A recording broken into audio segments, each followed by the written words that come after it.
Welcome to Ohav Shalom Messianic Congregation. The Messianic Congregation is a gathering of Jews and Gentiles. As we're coming down to the end of the age, it's beginning to look like the first century, where Jews and Gentiles come and gather together and are in agreement over the issue of who is the Messiah and what does having a Messiah mean, and so on. Now, a Messiah would be someone who would be a remedy for mankind's most basic needs. What is that exactly? What would be mankind's most basic needs? Well, the answers, of course, are not in Shakespeare, and Cecil B. DeMille gave it a try more than once. But basically, the Bible, the Scriptures, have the answer. God makes a communication for us and for all peoples, past, present, and future. And in that biblical communication, we learn that mankind's most basic needs have been complicated by the Garden of Eden, where there was this crime against God because they didn't believe him, they didn't trust him, they trusted and believed somebody else. And that brought upon mankind a hardship. The man would have to work by the sweat of his brow. The woman would have to experience painful childbirth. And so from that time on, things grew more complex.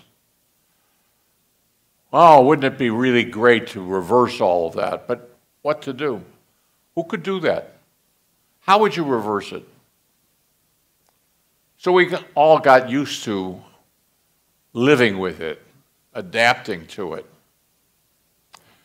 But God had a plan, but how could mankind take it all in? God's plan, he identified the descendants of Abraham, Isaac, and Jacob to somehow be that remedy, and that there could be a watchfulness of what took place with this family and its multiplied descendants. So it would somehow be through the Jewish people that the remedy would come. And it's been waiting a long time. And we can see 4,000 years of biblical history, and actually longer, to explain all of this, the mystery. So it is that through the Jewish people, they would be identified as the oracles of God, entrusted with the creation and transmission of the Scriptures. Now it comes to pass, well, what exactly were the Jewish people supposed to do with it? All right, we write it down. Some people pay attention, some do not. But what exactly were the Jewish people supposed to do? Nobody knew. But it was recorded. Their goings and doings were recorded.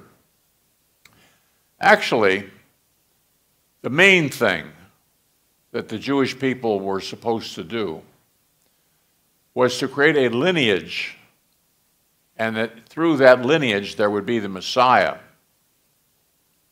And the Messiah would reconcile the first crime in the Garden of Eden.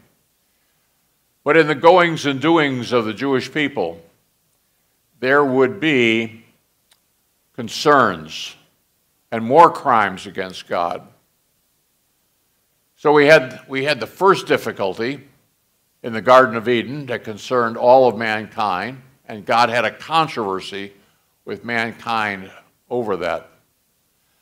And then later, God had a controversy with the Jewish people over their lack of belief and trust that God knew what he was doing and knew what he was saying. So it is that this controversy concerning all mankind and the subset of controversy with the Jewish people, they needed to be solved, and the Messiah was going to solve them. Now we come to the Messianic congregations where there seems to be a fusing of the concerns and a fusing of the Jewish people and the world, because although there's different ethnicity, there's still these controversies between us and God. But as was originally intended, we would be part of the solution and we would do it together, Jews and Gentiles alike, to try to play our role in God solving these controversies.